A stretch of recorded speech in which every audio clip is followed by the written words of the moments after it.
hundreds of fans braved the torrential rain to take their place at the premiere of Alice in Wonderland, Tim Burton's adaptation of the classic Lewis Carroll story about a young girl who disappears down a rabbit hole into a magical world.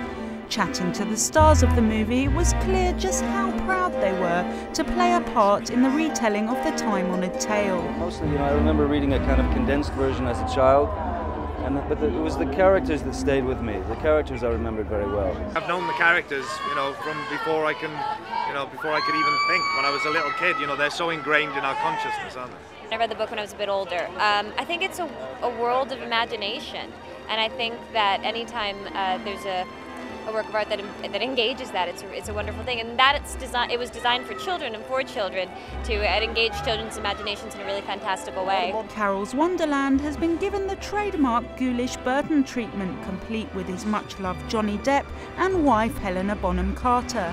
And there's no question that the 3D effects are amazing and hugely befitting of Carroll's vision. But fans of the book may be disappointed that the film doesn't stick to the original storyline.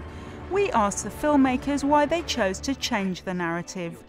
I like the fact that it just dealt with that world and with the Lewis Carroll characters and all, and just put the story in a slightly different context. It just made it more real to me in a certain way. It's true to the characters, and it's true to the circumstances, and it's certainly an empowerment movie for children, for girls.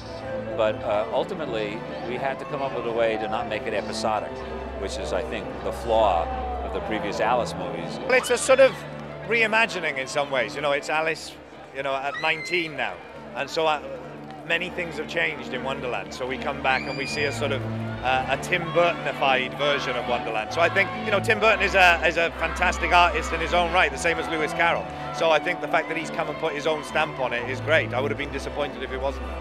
So what is it about Alice in Wonderland that still captivates audiences today?